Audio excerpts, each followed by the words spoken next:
And it's a Tuesday afternoon shuffle. Just like that, we're back with Fight Night picks and getting excited for the determined Daniel Argueta. He was originally supposed to be taking on Isaac Dulgarian out of Kansas. And if you do look at it, the late time switch up actually works out quite well for Daniel Argueta. He now draws Slick Nick Aguirre representing Illinois. And for Nick Aguirre, has to be a pretty slick transition for him. And I'm going to stop it right there. But when you do look at it, he's a teammate of Valley Flow Striking Academy with Carlos Hernandez, who's also on this card, as well as 10th Planet Lombard. And if you go down through the list and you look at Nick Aguirre, all of his accomplishments, he's a blue belt in Brazilian Jiu-Jitsu. He competes in a lot of jiu-jitsu tournaments. Even if you just look at his Instagram, if you do a quick Google search, if you go on YouTube, you can find a lot of his grappling tournaments, a lot of the grappling meets that he's been a part of.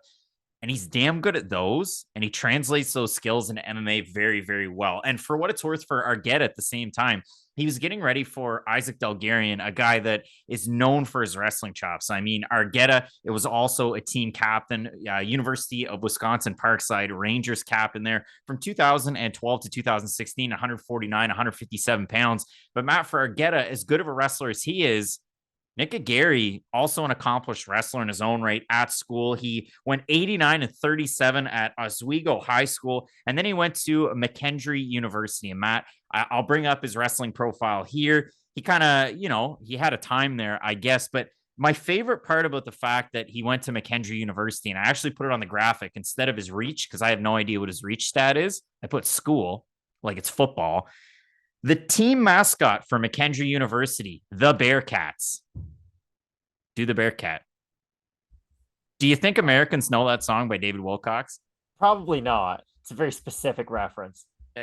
Do the Bearcat. It's a really good song, so make sure you check it out. But I know you watched quite a bit of tape on Aguirre. It's really, really readily available. You can find it on YouTube. You can find it all over the place. What did you make of his fights? Because I know level competition, and we'll get to it, it's not really the greatest, but overall, a very, very complete mixed martial artist, a grappler, I should say.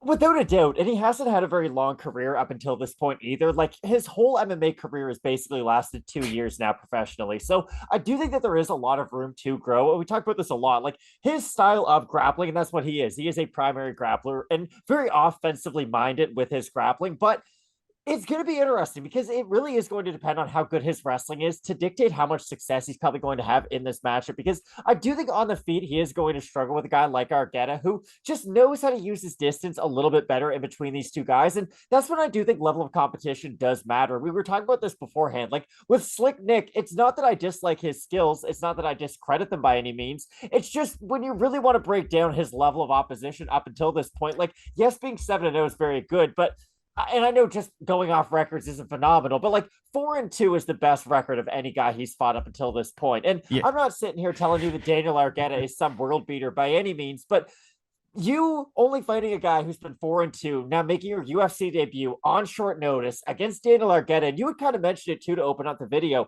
Argueta was already getting ready for an opponent who stylistically, I think a lot of the positives are very similar between these two fighters. So I don't think Argueta is going to have to completely throw out his game plan. And I think that's very important. We had brought that up when we did the recap for Strickland versus Imavov. And that's why I'd like Imavov. It was, hey, he's not getting ready for some guy who's this brand new stylistic matchup. It's not like he's up against Derek Brunson now. Some guy who's just going to go out there and shoot for double legs. Like for the most part, a Gastelum game plan and a Strickland game plan are going to be similar. And I think Argueta is going to benefit from a very similar factor. So there's a lot of things to unpack. The only major difference between Dulgarian and a guy like Aguirre, if you do look at it, Dulgarian's an orthodox fighter when he's in a stand-up, and he will throw a lot more offense when it's standing. Aguirre is southpaw, so that's going to be a different look, especially for Argueta. But when you do focus on it, Matt, we want to do a deep dive and do these guys justice. If you look at it for Aguirre, 6-0 as an amateur from 2018 to 2019, but like you had mentioned, 7-0 as a pro from 2021 to now. His last fight was against Brandon Clausen. I'll put the picture up there. Referee Gary Copeland, my guy. You talk about that. Like, he must not leave the gym unless it's to referee MMA fights. That guy is yoked. If you look at that one, the commentary team says that he took that fight on short notice. That was back on December 17th. So that was the same night as Sean Strickland's fight against Jared Cannonier. That was the last time Aguirre fought. And Aguirre couldn't even get his regular corner in that fight. He said that post-fight in his speech. And he also said to the fact that with his striking, I'm good at it. I just need to be calm. But once I am, I'm going to F up the guys in the UFC if he ever gets there. And he ended up, getting this short notice opportunity, but total domination with his wrestling, his grappling. He's a powerful grappler. He won't really engage in much of the striking. And when he does, he tends to keep his feet back, lean his head in, and throw his arms out there, which I'm sure training at Valley Flow Striking Academy with guys like Bilal Muhammad, Ignacio Bahamondes, Yair Rodriguez, you're only going to get better as a striker. You hope some of that stuff rubs off. But your biggest point, Matt, and this is kind of mine as well, his opponent's combined record is 8-9. He is 7-0. And of those 7 wins, those records add up to 8-9. Not just one guy that was 8-9. That's not good. And the best guy that he beat. I know. Yeah, go ahead. Sorry to cut you off. I just know we bring up sometimes people having kind of padded records, if you will, and them fighting a lot of people are below their level of opposition. Sometimes some of those opponents are good, but the thing is, like you bring it up, their opponent record is 8-9. It's not even like his opponents are all that experienced either. Like sometimes if you're fighting somebody, they don't have a great record. Let's say it's 15-15 even. Like on paper, that's not a good record, but at least that guy's been through 30 MMA fights. So at this point, he's going to show you something at the young point of your career that you haven't seen yet. Yeah. The issue is he hasn't even seen that because all of his opponents have been very young in their careers as well. Well, and the only guy that had a really positive record, the last 2 guys that Gary's fought, 2-1 and 4-2, and even in the 4-2 for Brandon Clausen, his 4 wins were over guys who were 1-8, 9-15, 1-1-1, and 3-3. So it wasn't that great for Clausen. Not making it to the top. One of the best guys that he's fought, and 4 of his 7 total fights for Gary were with Coliseum Combat. And I apologize to them because I've never watched any fight under that promotional banner whatsoever in my entire life. Come to find out, Chris Lytle's done commentary for them before and some of the Gary fights. But going back and watching them, he also, Gary, co-main evented an Anthony Pettis FC card. Got a win over there over 2-1 Tyler Denham. But overall, my big comparison for a guy like a Gary is a guy who now fights in BKFC or has fought with BKFC, Jason Knight. That's my guy. I think with him, he's not kind of as rangy on the feet. He's not willing to exchange as much, but Jason Knight, you know exactly what he was going to do. Fight in, fight out, lower weight classes to try and go out there, use that one hit, one kill jiu-jitsu. Who did he really struggle with? The upper echelon guys and the guys that could kind of capitalize on his defensive lapses. But when it comes down to it, for a guy like a Gary, of his 7 pro fights, 3 at a catch weight of 140 pounds, 2 at 135 pounds, 1 at lightweight, where he weighed 149.3 pounds, and 1 at featherweight at 145.6. So this fight is at featherweight. I know we've talked a pile about a Gary. We talked about Argueta getting ready for his fight against Bulgarian. But when you look at it for Argueta, Matt, he fought on the Ultimate Fighter season, 29, lost to Ricky Tercios in a really close fight. And with his grappling, to me, again, my Jason Knight comp might not be perfect, but my comp for Dan Argueta is Cody Stamann. He's just going to rinse and repeat with a lot of takedown attempts. He might not totally damage you and get a finish against some of the higher level guys, but he can put that pace on you. The only thing I worry about with a guy like Argueta having the motor that he has, I don't know if it's conducive to winning a ton of decisions at the highest level because you can tire yourself out in 3 rounds. But with a Gary, I haven't even seen him in the 3rd round. So I have no idea what his gas tank would look like. Exactly. Do I worry about Argueta's gas tank against the highest level of opposition? Yeah, I do.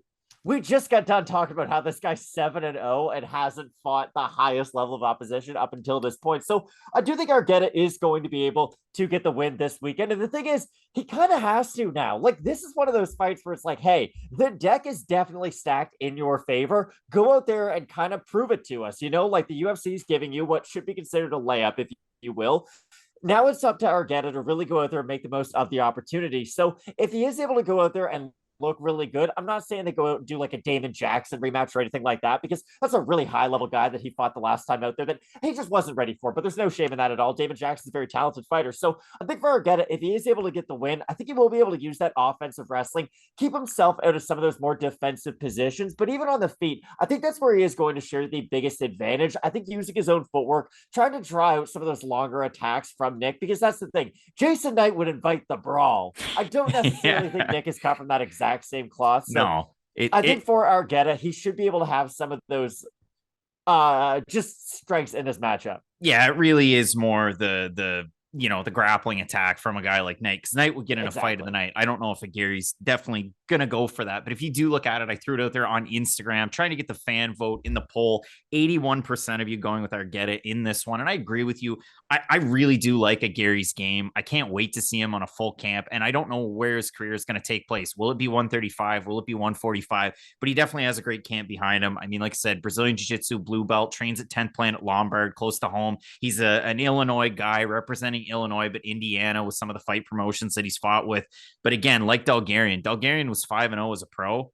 All 5 were first round finish wins. And when you look at it for Gary, 7-0, 6 of those wins in the first round. His last fight was in the second round when he got the finish, and he completely dominated every action of it. I mean, even his first pro fight, he gets the guy to tap due to strikes from ground and pound. So a very, very promising fighter in Nick Aguirre. But in this one, both of us going with Daniel, the determined, like it's a Cora's breakfast, Argueta to get the win. Hey, brother, if you want a thing that's hip, do the Bearcat. Check out that song. I mean, Canadian legend, David Wilcox. Matt, we have some big time fights coming up this weekend. What's your favorite fight on this weekend's card? That's a good question. I love the co-main event. I know we talked about it a lot during the videos, and even the new main event is pretty fun. I know Sean Strickland might not have necessarily the same level of preparation that Kelvin Gastelum did going into it, but he's still going to make a good account of himself. I'm going to be interested to see how 205 ultimately affects that too, if it overall does. But of course, Danny Ige versus Damon Jackson is the fight that's going to put butts in seats. Like, that is an incredible matchup. We've seen Danny Ige in there against some of the best fighters in the division, and if we're being honest, he's come up short more often than not against some of those top tier guys. For Damon Jackson, he's been there and done that, but this is his chance to finally fight a ranked opponent, and I don't know how he hasn't been deserving of it up until this point. So I think that's a really fun matchup where we really get to know where both guys fall in the division. Can't wait to see Nurmagomedov Barcelos. And as a side note, Habib will not be in that corner, I'm assuming, if he's not going to be a coach in MMA anymore. So a big time fight there, a big time card coming up this week. You're not going to want to miss it with Fight Night Picks. Keep it locked in. And as we always say, let's get into it.